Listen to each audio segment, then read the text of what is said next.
العلم هو النور الهادي والمفتاح لكل الخير من يرد الله به خيرا.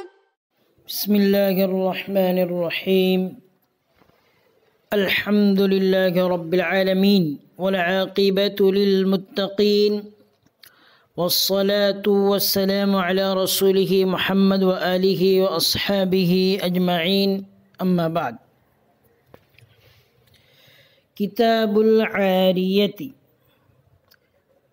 العاریۃ جائزۃ وہی تملیک المنافع بغیر عوض. یہ قدوری کا درس نمبر 7 ہے. ما قبل کے اسباق میں ہم نے کتاب الودیعت کو پڑھا. مصنف امام قدوری رحمہ اللہ کتاب الودیعت کے بعد کتاب العاریت کو بیان فرما رہے ہیں. تو ودیعت اور عاریت کے درمیان مناسبت کیا ہے؟ تو ودیعت اور عاریت کے درمیان مناسبت یہ ہے کہ دونوں امانت ہونے میں شریک ہے. اب دیکھیے حاشیہ المناسبۃ بینہ و بین الودیع اشتراکہما فی الامانہ. دونوں امانت ہونے میں شریک ہے. ودیعت اور عاریت دونوں امانت ہونے میں شریک ہے. ایک بات تو یہ ہو گئی. اب دوسری بات یہ ہے کہ عاریت کے بیان کو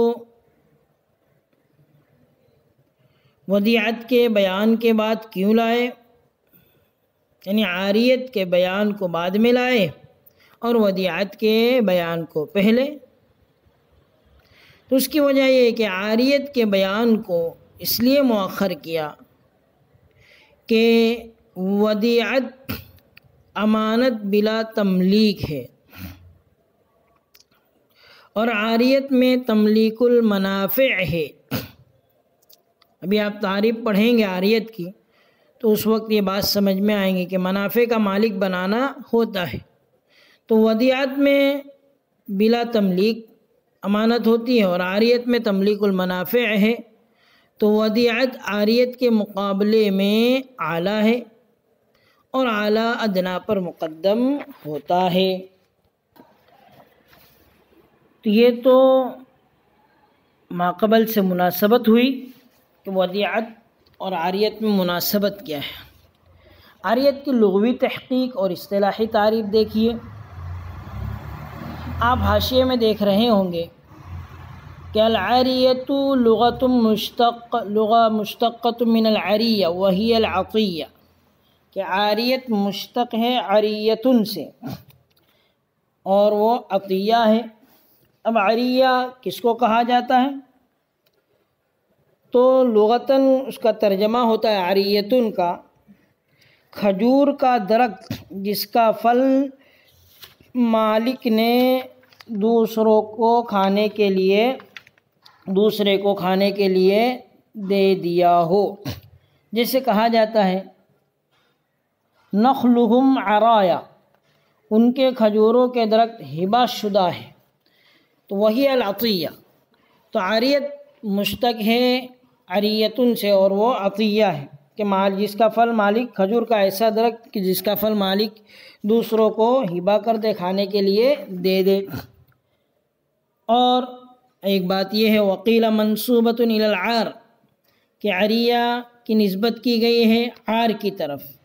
عار لأن طلبها عار والشنار، اس لیے کہ کسی سے کوئی چیز عاریت کے لیے مانگنا یہ بھی عار اور عیب، شنار عیب کی بات ہے، شرمندگی کی بات ہے. تو بعض حضرات نے کہا کہ عاریتن سے مشتق ہے اور بعض کہتے ہیں کہ یہ عار کی طرف منسوب ہے. تو یہ عاریت کی لغوی تحقیق ہو گئی. اب اصطلاحی تعریف اوپر متن میں بھی ہے، پھر بھی آپ سنیے. اصطلاحی تعریف عاریتن کی کسی کو منافع کا بلا عوض مالک بنانا، تملیک المنافع بغیر عوض، کسی کو منافع کا بلا عوض مالک بنانا۔ کیا مطلب اس کا؟ کسی چیز کو مفت استعمال کرنے کے لیے سامنے والے کو کسی کو دے دے اور بعد میں اس کو واپس لے لے، مفت، اجرت پر نہ دے، اجرت نہ لے۔ کسی نے کوئی چیز مانگی عاریت کے طور پر، آپ نے اس کو دے دیا اور بعد میں اس کو واپس لے لیا، تو اس کو کہا جاتا ہے عاریت۔ تو عاریت کی لغوی تعریف ہو گئی، اصطلاحی تعریف ہو گئی۔ اب چند اصطلاحی الفاظ جو ہم پڑھیں گے اس کو سنیے۔ ایک لفظ ہے معیر۔ معیر کا مطلب ہوتا ہے جو شخص مالک بنائے، یعنی عاریت پر دینے والا۔ اور ایک دوسرا لفظ آتا ہے مستعیر۔ مستعیر کا مطلب ہوتا ہے جس کو مالک بنایا گیا، یعنی عاریت کی چیز جس کو دی گئی استعمال کرنے کے لیے، اس کو کہا جاتا ہے مستعیر۔ اور عاریت جس چیز کی منفعت کا مالک بنایا جائے، جو چیز دی جائے، معیر مستعیر کو جو چیز دے اس کو عاریت کہا جاتا ہے، اور اس کا دوسرا نام مستعار بھی ہے، یعنی عاریت پر جو چیز منفعت کے لیے دی جائے اس کو عاریت بھی کہا جاتا ہے اور مستعار بھی کہا جاتا ہے۔ یہ بات تو ہو گئی۔ اب عاریت کا رکن کیا ہے؟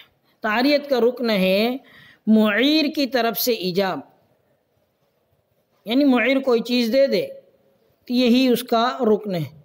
مستعیر کی جانب سے قبول کرنا شرط بھی نہیں ہے۔ تو عاریت کی لغوی اصطلاحی تعریف، رکن اور عاریت کا حکم۔ عاریت کا حکم یہ ہے کہ آپ اوپر بھی پڑھیں گے متن میں، تو عاریت امانت کے درجے میں ہے اگر بغیر تعدی کے ہلاک ہو جائے تو کوئی ضمان نہیں ہے، اور تعدی کے ذریعے ہلاک ہو جائے تو تاوان لازم آئے گا۔ عاریت کا ثبوت قرآن کریم سے بھی ہے اور حدیث مبارکہ سے بھی ہے۔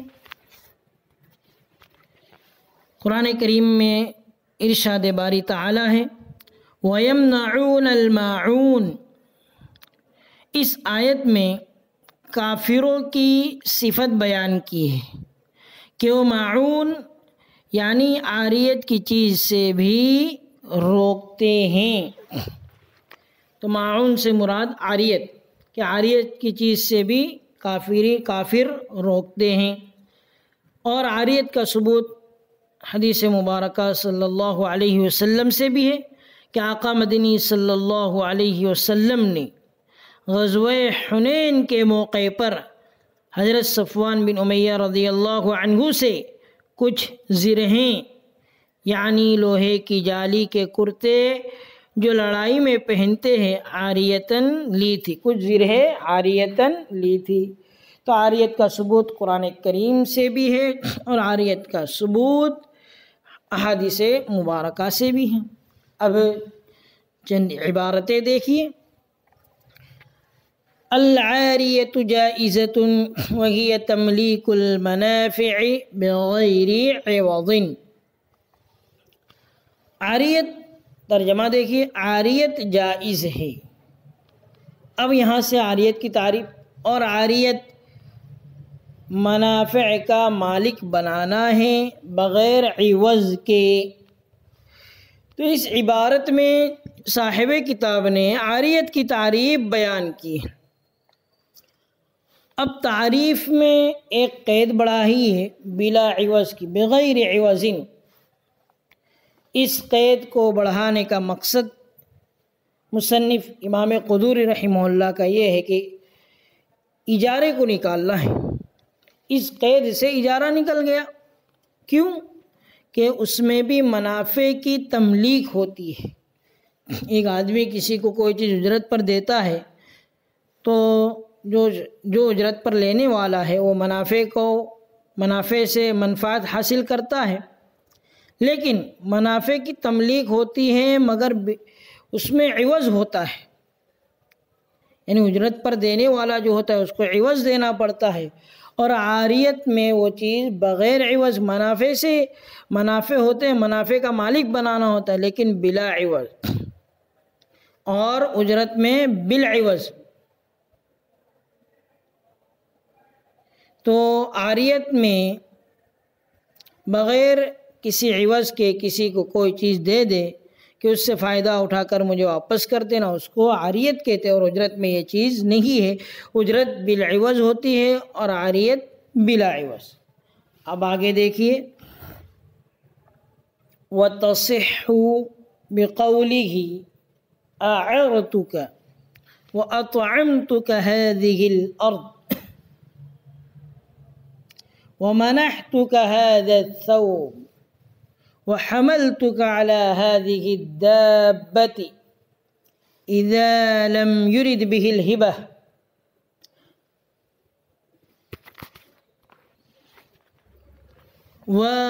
وَأَخْدَمْتُكَ هَذَا الْعَبْدَ وَدَارِي لَكَ سُكْنًا وَدَارِي لَكَ عُمْرًا سُكْنًا۔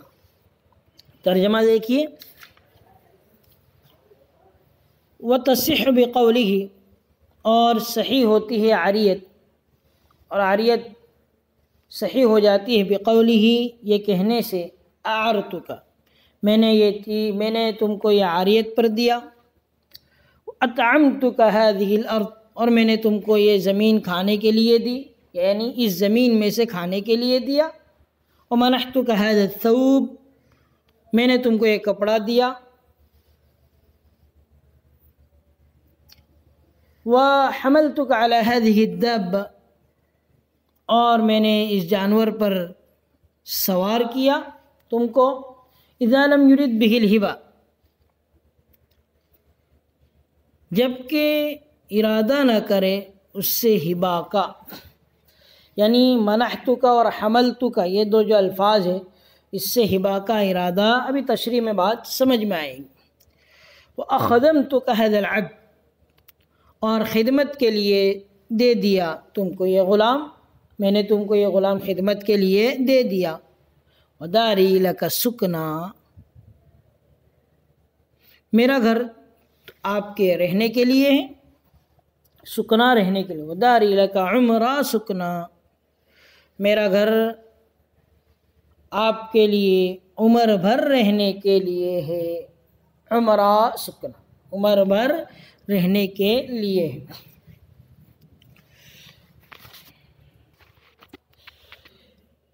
تو مصنف علیہ الرحمہ نے یہاں 7 الفاظ استعمال کیے ہیں جن کے کہنے سے عاریت ہو جائے گی، اس کے علاوہ اور بھی الفاظ ہیں جن سے عاریت کا مفہوم سمجھ میں آئے تو ان سے بھی عاریت منعقد ہو سکتی ہے، ہو جاتی ہے۔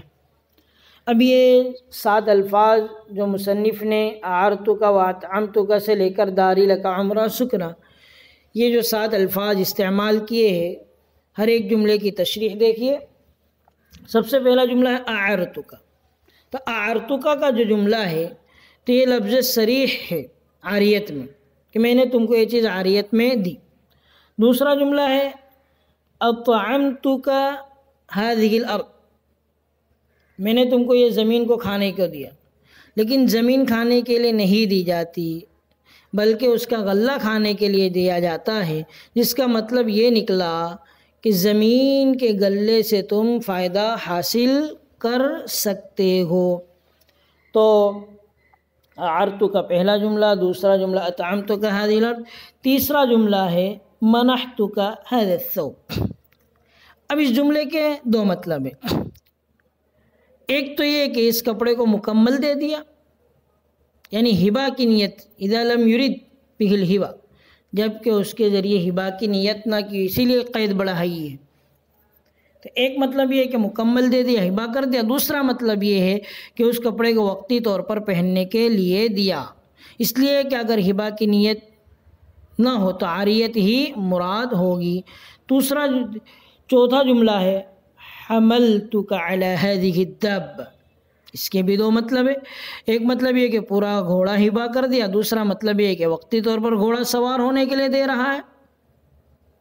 تو اگر مکمل طور پر گھوڑا دینے کی نیت نہ ہو تو عاریت مراد ہوگی۔ اب پانچواں جملہ ہے اخدمتک ھذا العبد، اس میں تو صاف ہے کہ یہ غلام وقتی طور پر خدمت کے لیے عاریت پر دے رہا ہوں۔ اب چھٹا جملہ ہے داری لک سکنا، میرا گھر تمہارے رہنے کے لیے، اس میں بھی عاریت ہے، رہنے کے لیے وقتی طور پر۔ اور داری لک عمرہ سکنا، یہ ساتواں جملہ ہے، تو اس سے بھی مفہوم ہوتا ہے کہ یہ عاریت کے طور پر ہے کہ میرا گھر عمر بھر رہنے کے لیے ہے۔ اگر صرف داری لکا عمرہ کا جملہ ہوتا یعنی سکنا کا لفظ نہیں ہوتا تو اس سے تو ہبا مفہوم ہوتا کہ یہ میرا گھر تمہارے لیے ہمیشہ کے لیے، لیکن سکنا کے لفظ نے واضح کر دیا کہ گھر ہبا نہیں ہے بلکہ صرف عمر بھر رہنے کے لیے عاریت ہے، اس لیے ان جملوں سے عاریت ہو جائے گی۔ تو یہ 7 الفاظ تھے جو عاریت میں کے لیے حضرت نے بیان فرمائے ہیں۔ ان کے علاوہ اور بھی الفاظ ہیں جن سے عاریت کا مفہوم سمجھ میں آئے تو ان سے بھی عاریت منعقد ہو جائے گی۔ تو آج کے درس میں عاریت کی اور ودیعت ما قبل سے مناسبت کیا ہے، عاریت کی لغوی تعریف، اصطلاحی تعریف اور چند عبارتیں ہم پڑھ چکے ہیں۔ ان عبارتوں کو، عاریت کے تعریف کو، لغوی تعریف، اصطلاحی تعریف اور عاریت کا ثبوت وغیرہ جو ہم نے پڑھا ہے، آپ ان تمام باتوں کو یاد کیجئے۔ آج کا درس ہم یہیں پر ختم کرتے ہیں۔ اخیر میں اللہ تبارک و تعالیٰ سے دعا ہے کہ اللہ تبارک و تعالیٰ ہمیں علم، عمل، فہم، سمجھ اور اخلاص میں خوب برکت عطا فرمائے۔ وصلی اللہ علی النبی الکریم۔ السلام عليكم، لا تنسوا الاعجاب بالفيديو والاشتراك في القناة تشجيعا لنا لنستمر بنشر المزيد إن شاء الله.